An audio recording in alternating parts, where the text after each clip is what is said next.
How many people have you had sex with at one time? At a sex party or anywhere? I've had a couple threesomes. I had 2 threesomes in one night one time. Wow. Are you on the psychedelic while you're doing that? Not typically. I once microdosed mushrooms before a sex party. When times get tough, you need to get down. No need to look backward, put your feet on the ground. Stand up, stand up. Welcome to The Fallen State. I am Jesse Lee Peterson. We are now on the set. Amazing.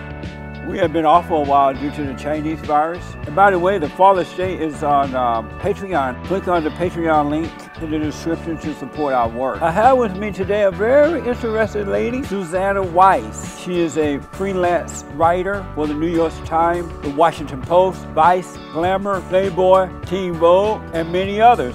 She's also a sex and relationship coach. Suzannah, you have written for everybody and their mama. Thank you. Thanks for coming on. I appreciate it. Thank you. So, are you surprised that so many media outlets have been publishing your writing? My surprise? Yeah.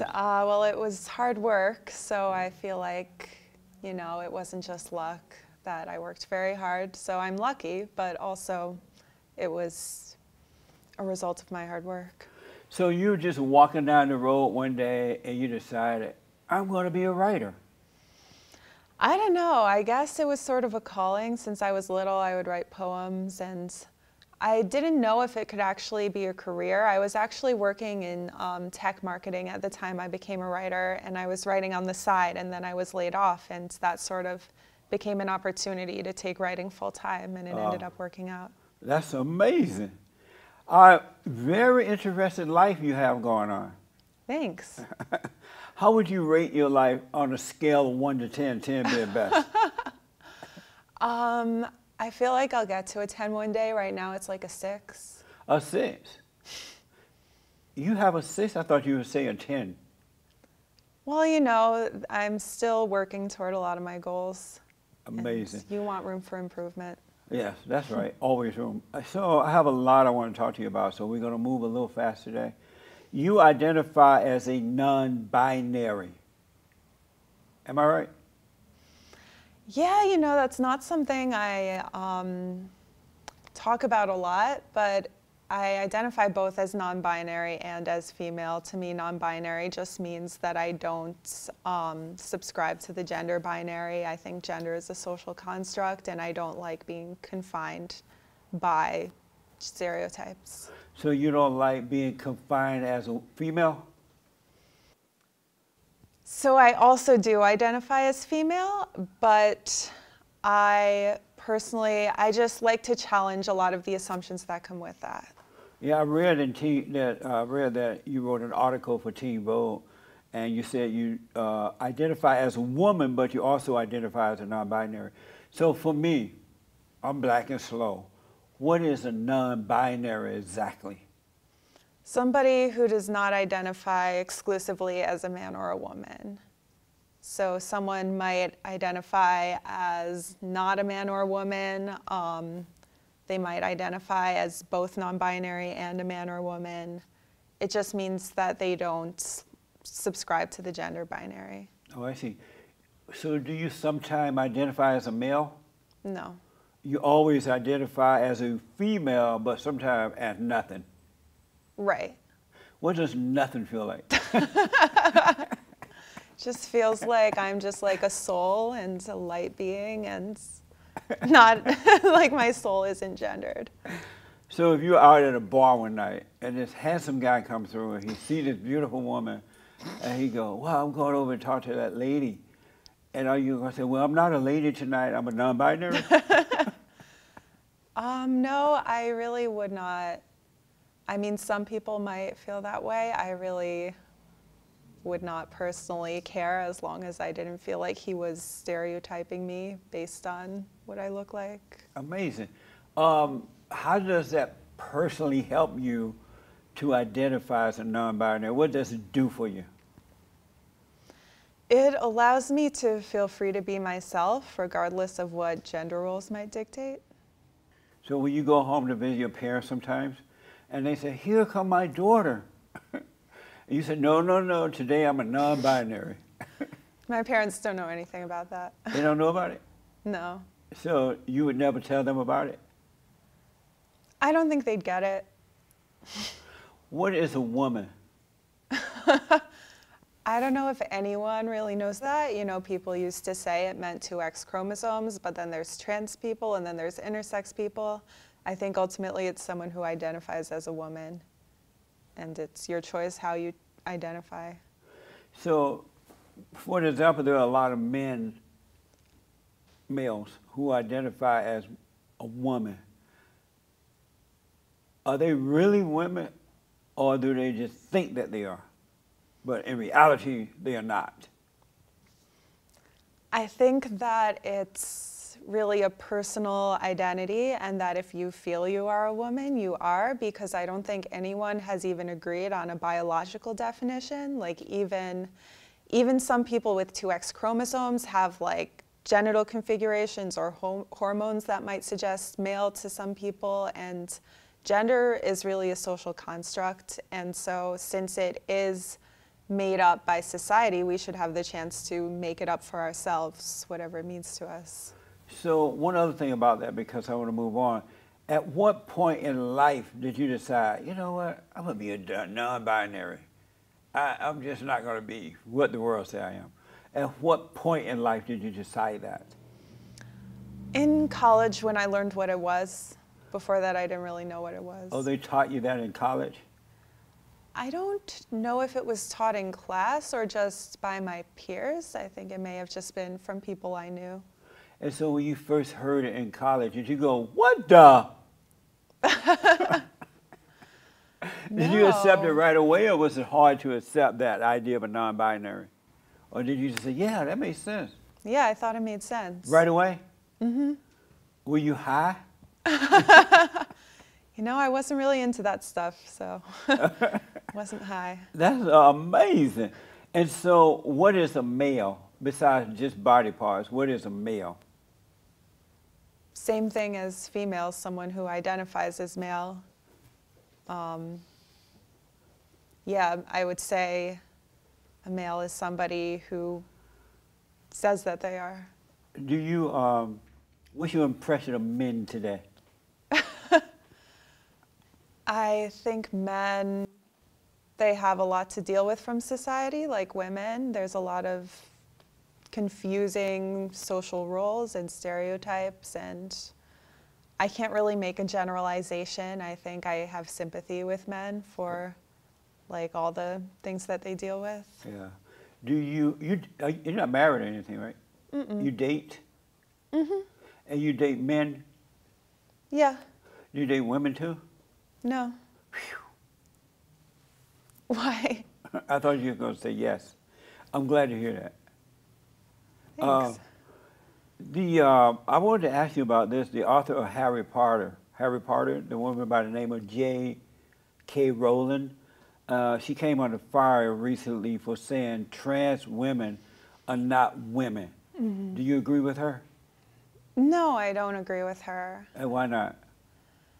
Because, like I said, people get to identify with whatever they choose, and I think trans women have so many disadvantages and discrimination and violence against them that it's really important to include them in feminism, and I think what she says risks sort of excluding them in, you know, the fight that includes cis women, and I think it should include all women. Does she deserve to be canceled because she said that? That's her opinion? What do you mean by canceled? They're trying to get rid of her books. They don't recognize, you know, she was very popular. Mm-hmm. But when she said that, they wanted to turn off her books. They don't want to interview her. She's like, not accepted anymore, for the most part. Should she be treated that way? That's tough, because I think it depends. I think people should challenge her and talk to her about what she said, and I don't necessarily think people should stop reading her books. I think that's sort of a separate entity, and people can get things out of that and other work she does. But I think... Does she have a right to have her own opinion and express those opinions without punishment? Well, no. It depends what you mean by punishment. Like, she should not be arrested, obviously, but without, like, criticism, I would say no. Well, they can criticize her, but not cancel her out, not cancel her, prevent her from from doing interviews and to being on the internet and things like that. Should she be punished in that way, or those ways? I think that's really up to the individual. Like, if somebody feels offended by that and does not want to interview her because of that and wants to more promote people who are saying more positive things about trans women, I think that's a valid decision. If somebody does want to interview her about something, I think that's also a valid decision. Does she have a right to the freedom of speech?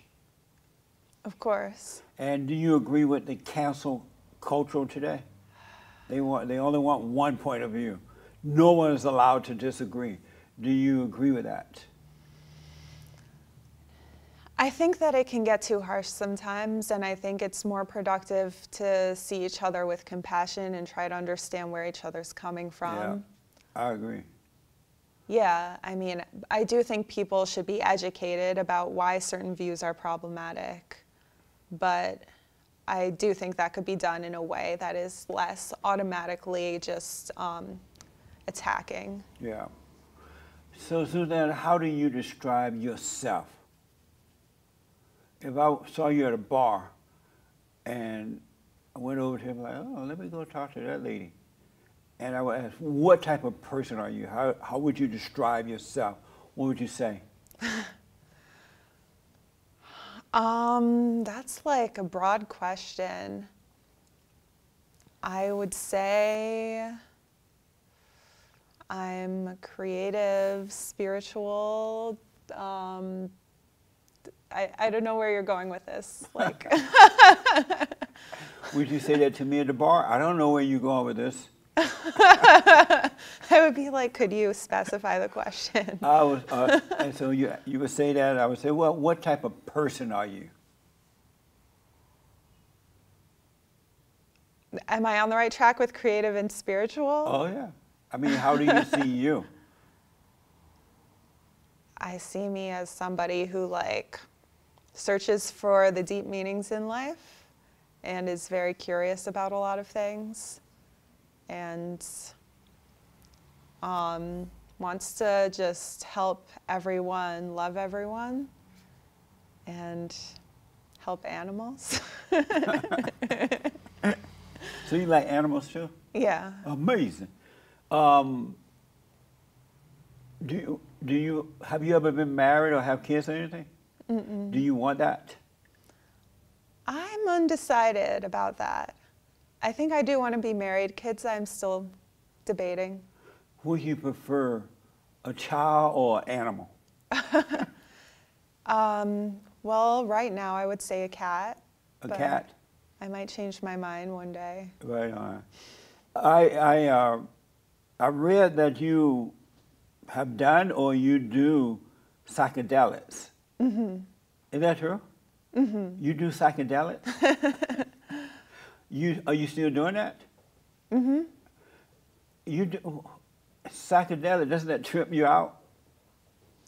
Yeah, well, that's kind of the point. Really depends on which psychedelic you are doing, but a lot of them are used for healing purposes. You know, there's even studies with psychedelics used in therapy, and the way I do them is usually in plant medicine ceremonies, which you're under the guide of somebody, and they sort of, you go on a journey, and they sort of help you talk through things, and you just come out a new person. So which ones do you do? Which one are you taking? A lot of them. A lot of them? And what made you decide to do psychedelics?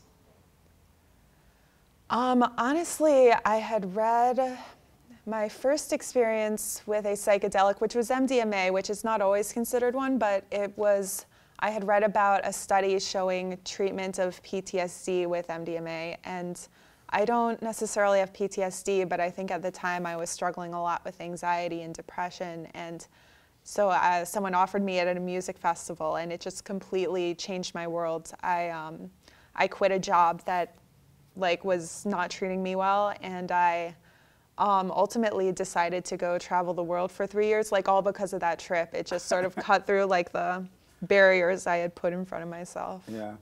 And when you came off of it, was reality still there? Did you have to deal with reality? Yeah, I mean, all those things I did were after. It wasn't like I made all these decisions on it. After you came off the psychedelics? Yeah. You came down.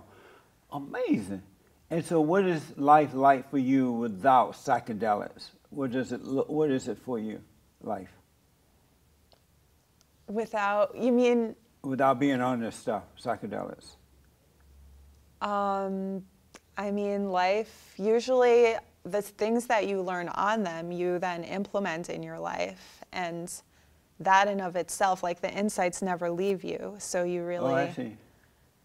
You know, you don't need to do it all the time, but it really just has helped me live from my heart and connected me to my intuition and just made me feel more in touch with my spirituality.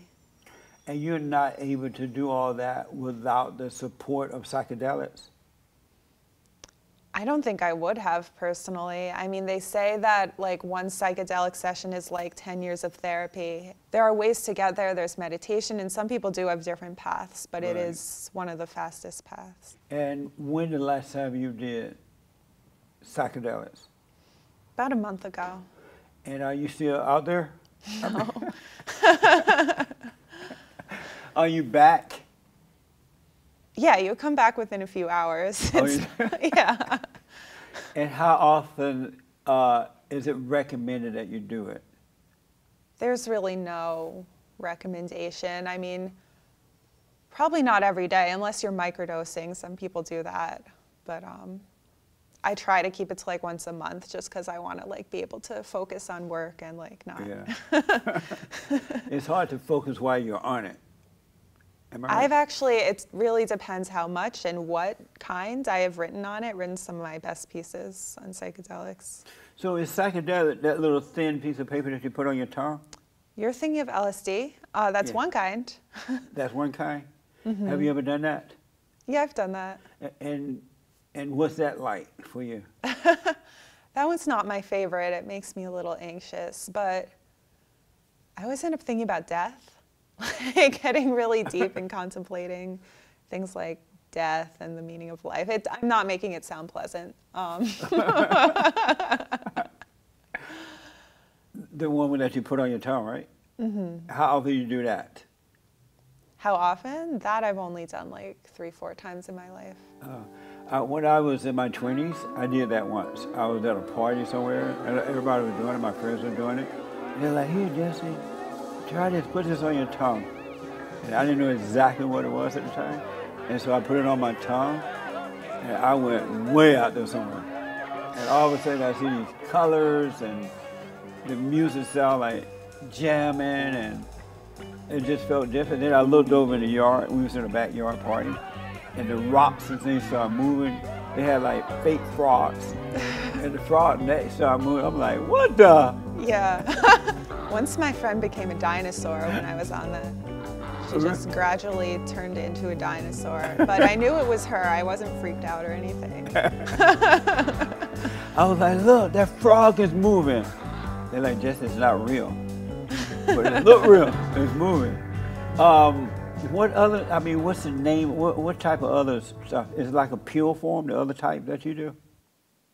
There are many other types. The one that's helped me the most is called iboga. It's actually from the roots of an African shrub, and it's root bark, but they put it into a pill. You can take it as root bark, but it's disgusting. That is the most intense one. The trips will last 2 days, and you'll be under supervision. But that actually helped me heal from chronic Lyme disease, which I was suffering from for 2 years. And that, like, not only did that, but just sort of opened me up and sort of connected me to my spirituality and made me make a bunch of different decisions. But then there's ayahuasca, which is you drink. Then there's 5-MeO-DMT, which you like suck through a straw from a vial. Wow. Yeah. Are you a drug addict? That's a misconception that, you know, doing these things makes you an addict. I feel that since I have done them, my life has only gotten much better. And I think anything can be addictive, but I think it really depends how you're using it. And yeah, I think that we should be careful not to label people drug addicts because they've used drugs as like a healing mechanism or as a way to sort of explore their consciousness. And so you, if I'm hearing you right, you take this stuff and you trip out for a while and then eventually it goes away, right? But while you're on it, you're learning about life, you're learning things, right? You're overcoming. And so when it's gone, you're able to live from the things that you learned while you were high. And then how long does that last before you have to go back and do it again? That's really, it varies. Sometimes I just get signs or I just get a feeling. I can't predict how much time will elapse before that happens. So you get a sign that says, you know what, I need some more psychedelics. Basically. Have you ever partied on them, psychedelics? Partied? You know, had a good time, go out to the club. Yeah, you know, I kind of got tired of that pretty quickly. I used to, when I was living in Germany, like they use MDMA in clubs, and I realized that was not the best use of it because I just felt like there was much more to be gained actually from writing on it or from like talking on it, and so I kind of outgrew that. How do you feel right now? Are you comfortable right now? You feel comfortable right now? Why do you ask? I mean, because you're not on them now, right? No. And when the last time you had them before today? When was the last time you did it? A month ago. And so it's lasting a whole month so far?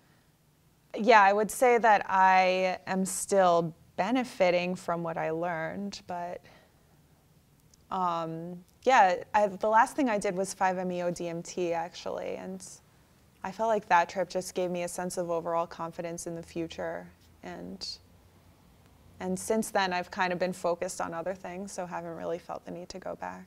And do you do this under the care of a doctor or therapist or something, or can you just at home you decide, you know what, I need me some psychedelics? Yeah, that one I would not do by myself. It really depends, but it's not always a doctor or a therapist. There are people specifically trained to work with these substances. Some of them call themselves shamans, but that's kind of, you know, white people don't always want to call themselves shamans because that's kind of culturally appropriative. So some of them, they just call themselves like psychedelic practitioners. Wow, I didn't know that was going on in the world. That is so interesting. Your folks don't know that you're doing this, right? They know a little bit. I mean, maybe they'll find out from this. What do you think they would say if they found out that you were on psychedelics? You're non-binary. You're on psychedelics. What would they say once they see this program and they hear you say that? They'd say, "Oh, what happened to my child?" They'd say, be careful. Like, you're an adult, it's your life, just, you know, be careful. Amazing. Are you a Christian? No. You believe in God? I think so. I kind of believe God is like all of our collective consciousness. Did you grow up as a Christian? I was raised Jewish, actually. Are you Jewish? You a Jew? You don't look like a Jew. I thought you were just a typical white girl. Half Jewish. So does the Jewish community know you use psychedelics? The Jewish community? I don't think there's like an entity like called the Jewish community that's overseeing me. Well, you better make sure they don't find out. They're going to let Moses know. And Moses would not be happy. I bet they used psychedelics back then. Probably. I wouldn't be surprised. So let me ask, that's interesting. Were there ever, this is what, you were depressed and all that stuff at one time, right? Mm-hmm. Suicidal? Not so much suicidal. But what was your condition at one time? I had an eating disorder.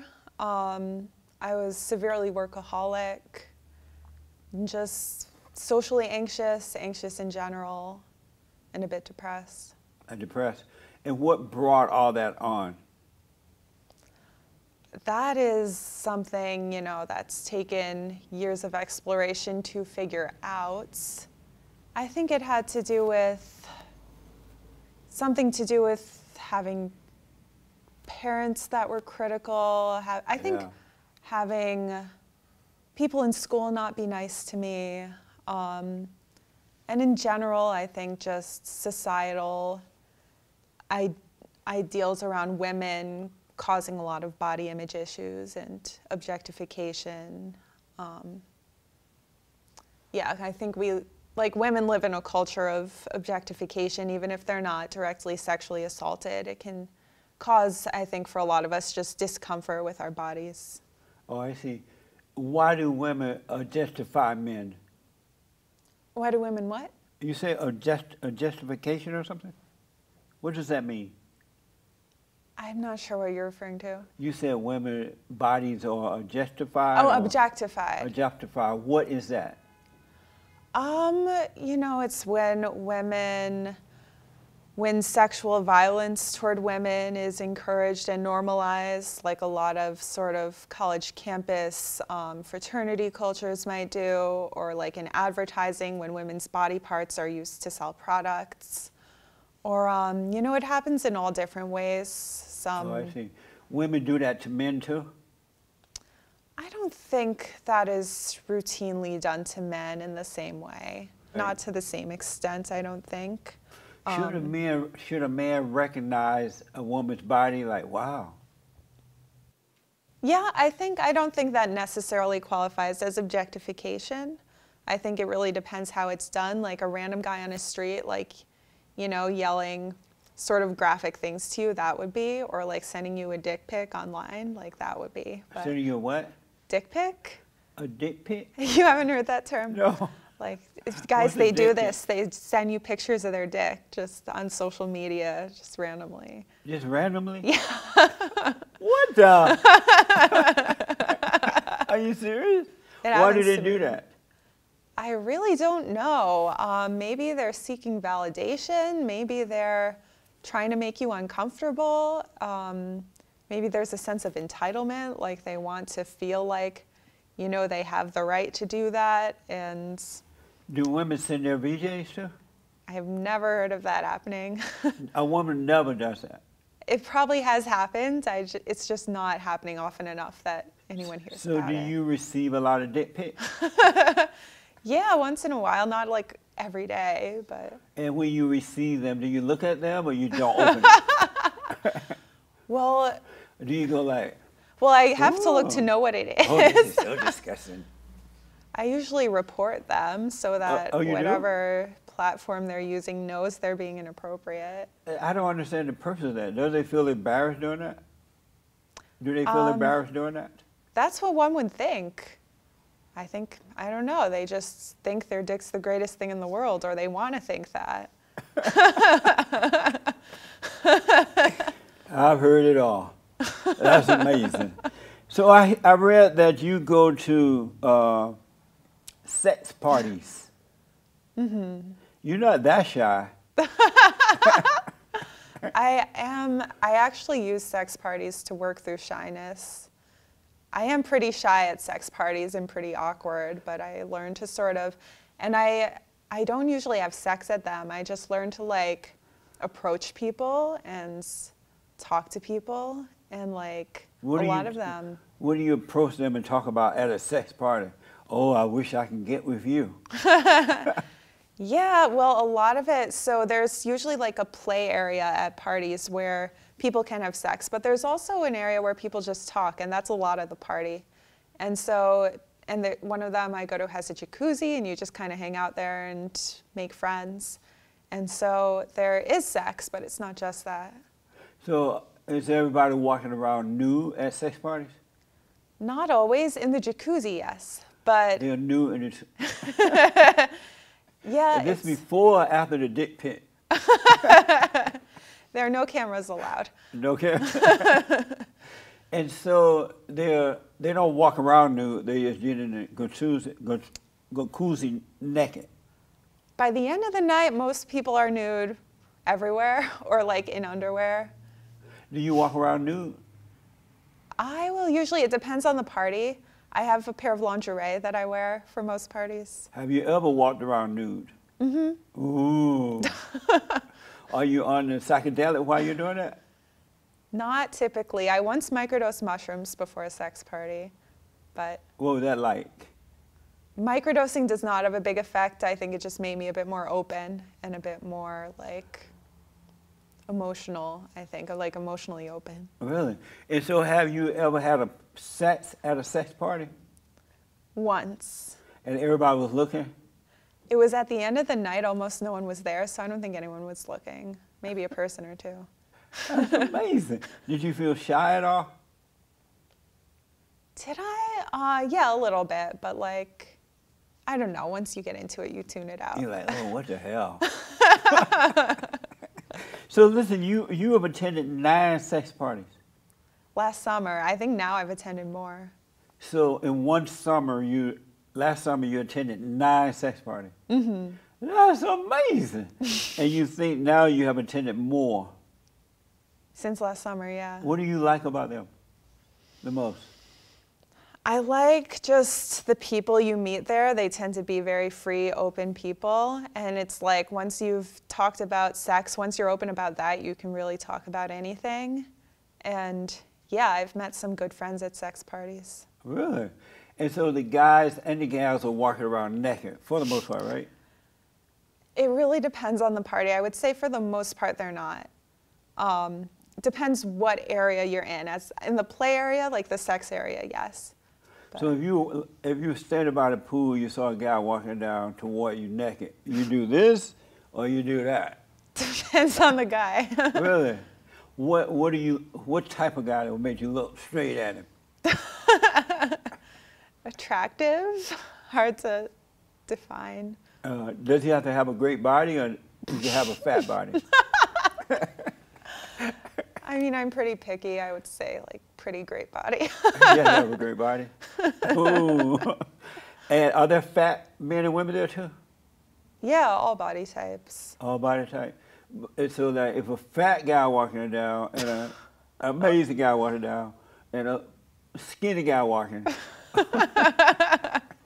which one would you take? Well, you called one of them amazing, so I feel like that's pretty obvious. The amazing one. Huh? Yeah. But isn't that called, what is that called? You said that men do that to women. Objectify? That's just called having preferences. I mean, you can't not like be more attracted to some people than others. So when men are looking at certain body type on women, are they just, they are attracted to certain body types and it's not objectifying or anything like that? No, I wouldn't say so. What's the difference? What's the difference? I would say objectification is when you like don't acknowledge that a woman has a heart or soul and you just treat her as if she's just good for her body. Oh, I see. Have you ever treated men in that way? You know, there was one guy who thought I did. He wrote me a poem about it. Wait, maybe I shouldn't be mentioning this. Don't say his whole name.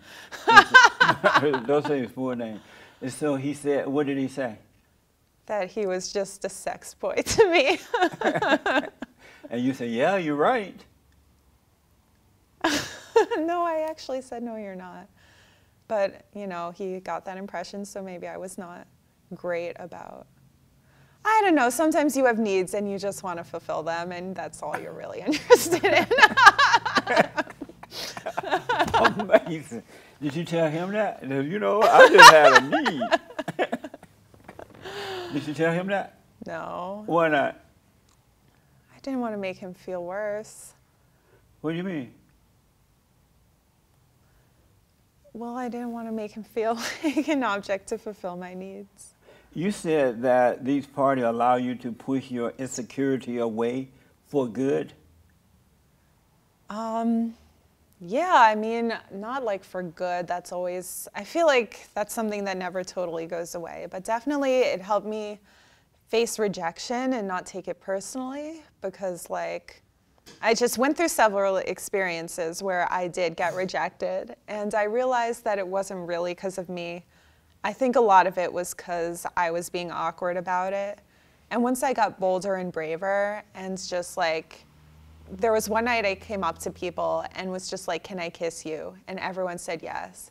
And then like I just got more comfortable approaching people because of instances like that. So at the end of the night, you're like, you know what? I'm not insecure anymore. That was pretty good. It wasn't like I'm not insecure at all, but it was like I'm less insecure. Amazing. I hope your parents don't watch the show. I hope my parents wouldn't judge me for going to sex parties. Oh, really?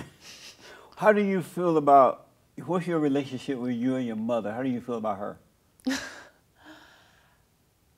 My mother's very nice. You know, What did she do to irritate you while you were growing up? She used to get on your nerve by doing what? Wait, why are you asking me this? No, I just wondered because you said you hope they don't judge you for this. How did she feel? How did you feel about her while growing up? Yeah, you know, I guess I felt like she didn't totally get me. I mean, but I'm kind of a difficult person to get, so it's understandable. In what way are you difficult? I do You seem mighty nice to psychedelics, me. I go to sex parties. Oh. You do what now? What was the first thing? Do psychedelics.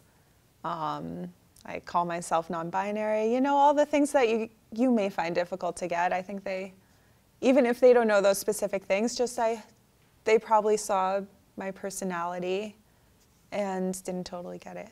Are you close? Do you have brothers or sisters? I have an older brother. And does he know about all this? He knows a little more. And what does he think about that? He just thinks it's funny. He teases me about it. How many people have you had sex with at one time?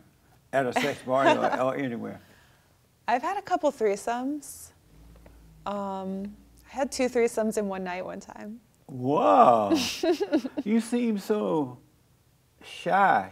It's the shy ones you have to watch out for. That's for sure. So I read that you are also a relationship coach. Mm-hmm. What does that mean? It means I talk to people about whatever they're struggling with in sex or relationships and give them advice.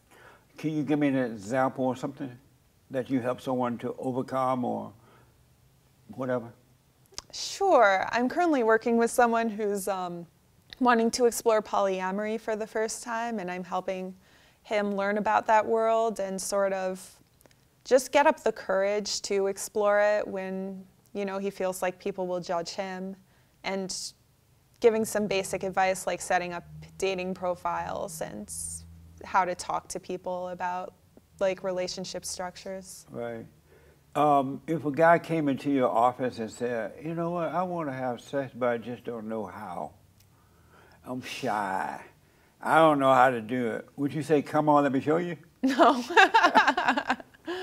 Or how about if he asked, would you show me? Would you show him? No, that would just violate like my own boundaries. Oh, okay. Have you had that happen to you yet? No, thankfully. I had one guy who like was insisting on doing the session on Skype, which I felt was a little weird, and I was like, I only do this over the phone, and then he just didn't respond. So, yeah, I think that might have gone in that direction. Yeah, that was too much. In your personal opinion, what is the key to a successful relationship? Living from your heart. I think being non-judgmental of your partner, understanding that they're going through their own stuff, and if they're not treating you the way you would like, you know, you should speak up, and you should also try to understand what they may be dealing with that's causing that and show compassion. Otherwise, it can just turn into a fight and people feel like they're attacking each other. So I would say just like empathy and standing up for yourself, but also not being judgmental. In relationship, should the man and the woman be honest with one another? Mm-hmm. They should be honest. And what should the man do when the woman get mad about him being honest with her? Because I remember when I used to date a lot, the woman would buy a new dress or get her hair done, and she's like, "Oh, Jesse, what do you think about my new dress or my hairdo?" I'm like, "Oh, that's awful." And she'll get mad. What should a guy do in that case? I would say first to her not to ask those questions if you don't want the answer. Yes. You know, I've done that myself, like asked a question when there was really only one right answer, so then why did I ask? I feel like in your case, there was probably a nicer way to say that than it looks awful, but... What's a nice way to say it? I feel like I liked your hair better the other way. No, I'm like, you know, no, that look awful. You need to go back to the old way. How about that? Well, then you're telling her what to do, so that's kind of not the best. Maybe just I liked it better the old way. Do you think you would like to be married one day with kids? You asked me that. I think marriage, yes, kids still undecided. Oh, yeah, that's why you said cat. If you were married, would you obey your husband? Obey? That sounds almost like I'm a dog. Like, what do you mean? Like, would you, your husband would be the head of you. Would you follow your husband? No. Why not? Well, what's the purpose of being married if you're not going to follow him? Why not? I think we should be equals. I think there's a time for me to follow him, a time for him to follow me, and it's really about listening to each other both and, you know, never making each other wrong, always seeing how we're both right. And, you know, if one person wants to take the lead and in a nice way, like I want to plan a vacation for you, that's fine, but like telling me what to do, then who would even want a woman who wants to be told what to do? Don't you want someone who has her own opinions and beliefs and desires? Not really. Isn't it the responsibility of the man to lead his wife? Where are you getting that idea? It comes from God. I don't know. I mean, that's not what I get from God. What do you get? That it's not about gender. It's just about loving each other and listening to each other and helping both people's needs get met and listening to both people when you're making decisions. I've noticed that when women have sex, they become very emotional. Should women wait until marriage to have sex? Because they become clingy and emotional and they want attention. Is it better for them to wait until marriage before they have sex? I don't think that's necessarily true. I think that can happen, but I think it can happen to men too. I think it does happen to men too sometimes. Yeah, I think waiting till marriage, you know, that's the right decision for some people, but for some, like, they just feel they would be missing out on a lot if they did that. And, you know, a lot of relationships people have a lot of relationships before marriage that they also want to experience sexual intimacy in, so I would never try to limit that. Do you agree that feminism have tried to turn women into men? No. I do hear some women feel they've gotten that impression. I've talked to a woman the other day who's like, I'm a housewife, I'm a mom, this is my life, and like I don't feel like feminism is helping me. And in that way, I think feminism maybe could be more inclusive and just accept women who want to make that decision. But I think that is how most feminists are. I don't think most... And I also think turning women into men, what even does it mean to be a man or a woman? Like, I think we should allow women to act, quote unquote, like men, if that's just how they are. And we should also allow them to act according to the stereotype of women, if that's how they are. When it comes to relationships, do you think men want women to make the first move, or should the man make the first move? In my experience, men want women to. Like, every relationship I've had, I have made the first move. Really? Like, nothing would have happened otherwise. Because men, they can be kind of like scared, I think, of like getting into relationships. And sometimes you just got to be the brave one. Would you prefer the man make the first move? I would prefer, I can't make a generalization. It's nice when men show interest, but I think sometimes, yeah, but it's also really nice for me to be the one to like declare my love to someone, and it feels empowering to be the one to ask someone out. And so I would say a combination. Amazing. How about when they're about to have sex? Who should make the first move, the man or the woman? I would argue the woman, because I think we live in a society where women often feel like they have to have sex to please men. And I think sometimes a man making the first move, a woman might feel pressure to go along with it without really checking in with herself. And I think, you know, it doesn't have to be this way, but I think there's something really empowering about a woman actually tuning into her body and being like, do I want this? And being the one to make that decision. So let's say a man should make the first move. He's like, hey, you want to go to bed? And she was like, wait a minute. Let me check with my body. Yes. Right? I mean, yeah, I think that's a good idea. That's so crazy. I don't have time for that. But let me ask, should a woman, when a man is having sex with a woman, should she be directing him doing the sex act itself? Yeah, definitely. They should be having a conversation like that? Yeah. That's insane. What if, have you ever done that? Oh yeah, all the time. What do you say? Say, you know, like, could you move like this? Or like, could, that's gonna get really graphic. I'll just be like, could you do this? Or like, I wanna do this. You know, if he's already doing it right, no, but if he's not, I'm not gonna just put up with that. And do you tell him when it should be over with? You know, like, it's been in 2 minutes, I think you need to wind up. No, not unless I was getting like sore or something, but that doesn't usually happen. That's amazing.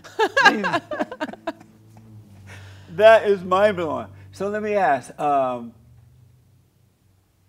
men try to get love from women. Do women have love to give? That's deep. A lot of us have closed our hearts. I think a lot of people who complain about how they can't find love have actually closed their own hearts and actually don't have love to give and need to learn to love themselves and need to learn to love others. Do women, again, I can't really make a generalization about women, but I think a lot of us have less love to give than we realize. Right. Do men have love to give to women? I think it's the same thing. I think we all want to love and want to be loved, but I think a lot of us have barriers to that from past experiences and are anxious about giving love. And I think we all have to work toward just like opening our hearts and giving love and not worrying about how it'll be received. And what is love? Love is, it's like when you understand how connected our souls are, when you really feel that, that's love. Amazing. So it's time for me to heat up this interview. I got to put you on the hot seat. I got to put my guests on the hot seat. So what I need is for you to answer these questions quickly. All right? Okay. Okay. The hot seat. Is the Washington Post fake news?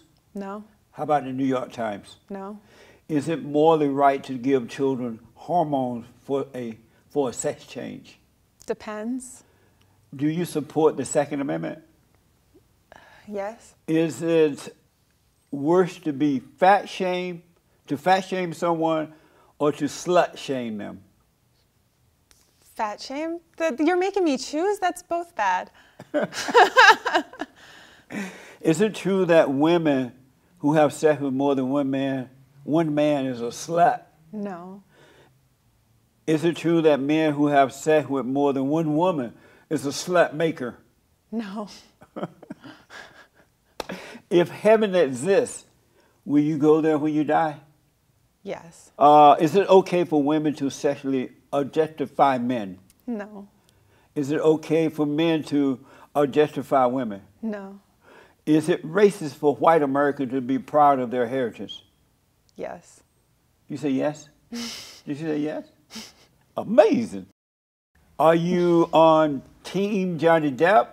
Are you on team with Johnny Depp or on team with Amber Heard? Amber. Amber? That's amazing. And by the way, folks, they have a divorce battle going on right now, raging right now. Did you know that? Have not been following. Yeah, I have. Who is your personal hero, living or dead? Jacques Derrida. Who is that? He's a philosopher. Oh, okay.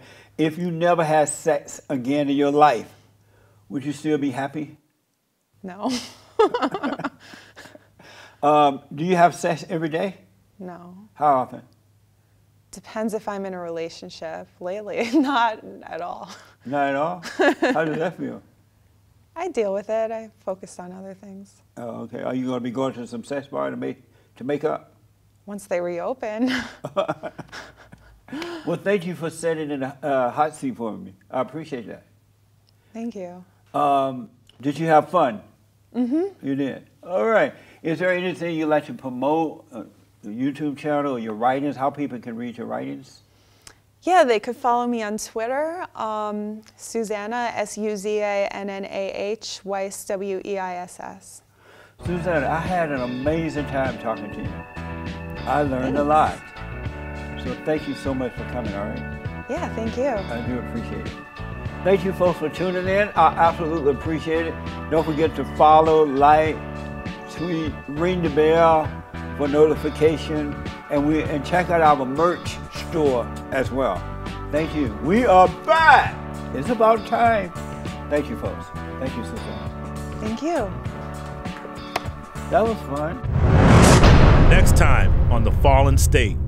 What is an activist scholar? I'm not only a PhD candidate, but I'm also a full-time community organizer. A lot of teachers tell me they can't teach the black kids because the black kids are so out of order. They won't respect the adults. Oftentimes there's an underlying assumption that people walk into in those classrooms that these kids can't learn, so I'm going to treat them as that. It's because of institutional and systemic racism. You gave a TED talk about today's youth. What is the solution to the pain that black youth are feeling today? The issue is, again, we have to address the structures that facilitate that pain. Is it possible that it could be the yearning of a father? So it doesn't necessarily matter if you have two parents in a household or not, because we live in a white supremacist country that is the United States of America.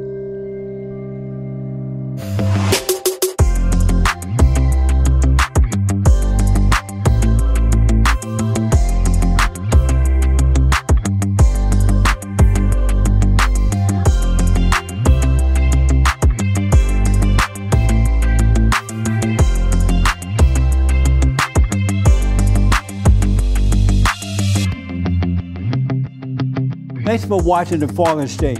We need your continued support. Donate to my nonprofit here. Subscribe and like the videos here. And tell everybody and their mama about the show.